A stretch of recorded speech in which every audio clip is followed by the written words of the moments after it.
WP Haton, in de tijd nog Haton, is gestart in 1949 na de oorlog als handelsbedrijfje van Harry Tornaar. De naam Haton is ook een afgeleide van Harry Tornaar. En heeft zich in de loop van de jaren ontwikkeld tot WP Haton. De internationale organisatie Werner und Fleidere heeft in 1973 de onderneming overgenomen. En sinds die tijd exporteren wij wereldwijd.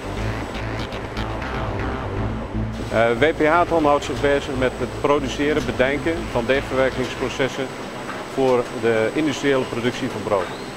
We staan hier bij een Barchetta-lijn. Deze produceert 3.500 baguettes per uur. Ontworpen oorspronkelijk voor de Franse markt, maar tegenwoordig wereldwijd wordt deze lijn verkocht. Wij zijn begonnen met het ontwerpen van lijnen. In plaats van de verkoop van losse machines zijn we samen met de klant broodsoorten gaan ontwikkelen. We hebben een belevingsruimte gebouwd in de fabriek.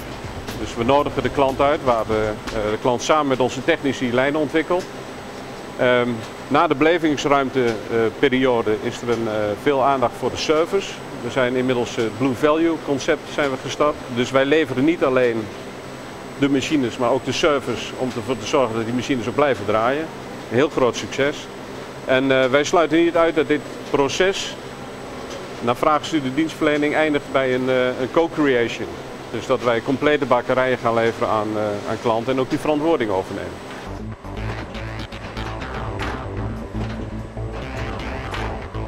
Wij exporteren over de hele wereld, naar zo'n 55 landen. En dat scheelt een beetje waar dat is. Op het moment dat het bijvoorbeeld in Rusland wat minder goed gaat vanwege de kredietcrisis, dan halen we de omzet weer uit Zuid-Afrika.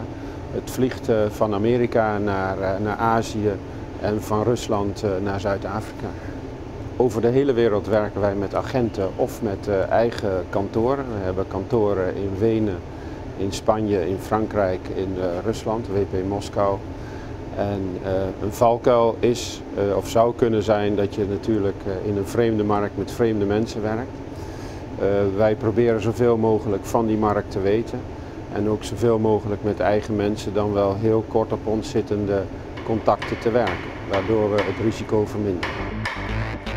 Ik ben geboren in de bakkerij, ik kom eigenlijk van een bakkersfamilie.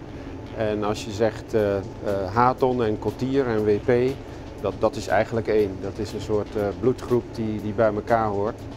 En ik weet niet beter dan brood. Dat is een tekortkoming, maar in dit vak is dat een pre. Haton produceert al meer dan 50 jaar bakkerijmachines. In de loop der jaren heeft het bedrijf uit Panningen zich steeds meer toegelegd op industriële bakkerijen en op het buitenland. Er werken 130 mensen. De komende jaren verwacht Haton zijn top 3 positie te behouden. Met groei in landen als Zuid-Afrika, India, Brazilië, China en Indonesië. De jury beschouwt Haton als een goed voorbeeld van een maakindustrie in de regio. Met een goed marktinzicht, productinnovatie en een prima klantenservice heeft het bedrijf een ijzersterke exportpositie weten op te bouwen. Aldus de jury van de Limburg Export Award. Wij sturen ons op eigenlijk het cijfer van de broodconsumptie. Hoeveel brood wordt er per hoofd van de bevolking gegeten. Je zou zeggen Turkije bijvoorbeeld, daar gaan we niet zo gauw naartoe.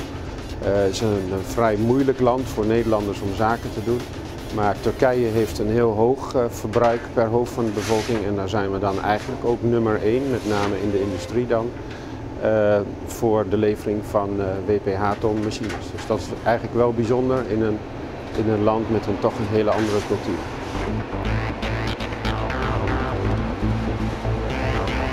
Het is leuk als je gewoon op een dag een belletje krijgt van hallo, hier is Eduardo uit Brazilië, kom je een keertje langs, want ik heb weer wat en je moet me helpen.